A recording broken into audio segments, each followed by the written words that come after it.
In 1996, 9 residents died in the Kew Cottages fire as a result of no emergency plan. Melbourne Health have designed this training tool to assist in the event of emergencies in your workplace. Information in this production should be used in conjunction with your emergency response checklist. It is necessary in each emergency to act with common sense and at all times maintain self-preservation, only carrying out actions that are safe. There are no heroes in Melbourne Health, and you should always seek assistance in an emergency.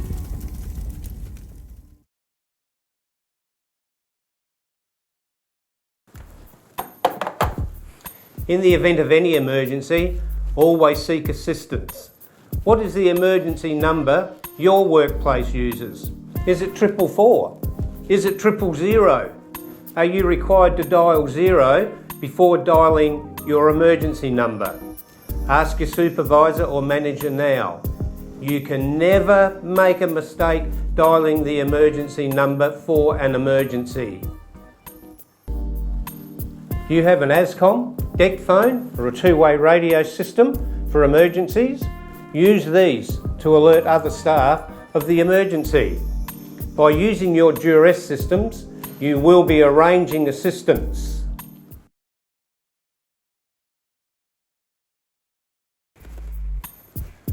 When you see smoke, smell smoke, or you hear others say they can smell or see smoke, break a break glass alarm or push a manual call point immediately. If you see fire, or you hear others say they can see fire, break a break glass alarm or push a manual call point immediately. By breaking a break glass alarm and or pushing a manual call point, you will get a response from the MFB and or the CFA, depending on where your workplace is situated. The MFB and or the CFA are professional firefighters, and that is who emergency management want to arrive to take control of the emergency. At this point, you may consider using a fire extinguisher, but only if safe to do so. Code reds can be announced by staff breaking a break glass alarm or pushing a manual call point, smoke detectors detecting smoke, thermal detectors detecting heat from a fire, or damaged or leaking sprinkler systems. Don't forget to use your ASCOM, two-way radio or duress system to arrange assistance. You can also use a break glass alarm or a manual call point for a code yellow. If you have, for example, a chemical spill, flood, water seeping through a fluorescent light setting, or an odour emitting from an air conditioning unit, break a break glass alarm or push a manual call point to arrange a response from the MFB and or the CFA. You can never make a mistake by breaking a break glass alarm and or pushing a manual call point for an emergency. When you break a break glass alarm or push a manual call point, you have called the MFB or the CFA. You have closed over fire doors, created compartments of safety, alerted the area warden and the house wardens, and set the emergency management procedures in motion. Electronically secured doors will unlock when a break glass alarm or manual call point is activated. Be aware that internal security doors may be an exit point for clients and patients at that time. After breaking a break glass alarm or pushing a manual call point, you must go to your internal meeting point.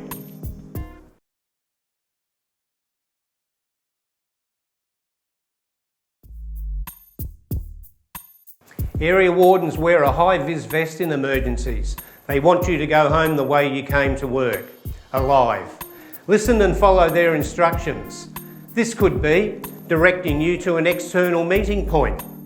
If you don't know who your emergency warden is, ask your supervisor or manager.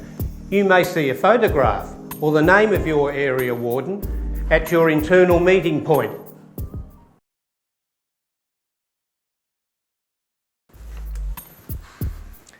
Internal meeting points are designated areas identified by area wardens. Internal meeting points are the area you report to in an emergency to wait instructions from your area warden. Each area, wing or floor needs to have an identified internal meeting point. Do you know where your internal meeting point is in your area? When you're at your internal meeting point, you may be allocated a duty by your area warden. These duties could include guarding an entry point to prevent entry to an affected area, guarding the lifts to prevent entry to an affected area if lifts are in your workplace, being requested to carry out room checks in readiness for an evacuation.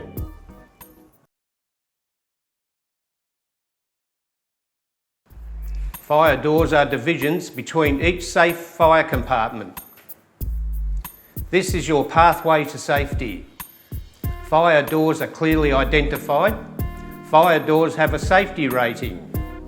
Fire doors close over when you break a break glass alarm or press a manual call point.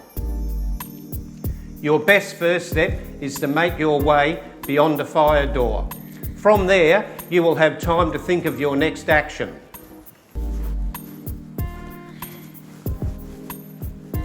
Remember, fire doors do not lock should you need to exit through them.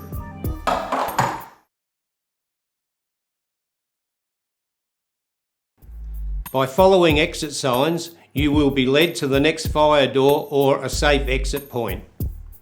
If you leave your ward, office or clinical room and enter the corridor, look left or right. You will see an exit sign.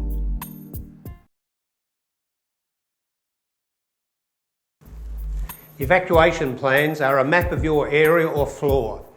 They indicate where all emergency equipment is located in your area and indicate your nearest fire door.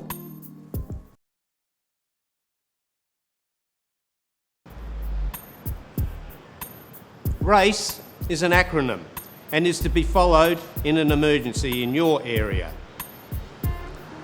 Remove occupants from a room. Alert the proper authorities via ASCOM, two-way radios, deck phones, break glass alarms, manual call points or your duress systems. Confine the fire or emergency from the people by closing the doors to the affected area. Extinguish the fire if safe to do so. Remember, there are no heroes in Melbourne Health.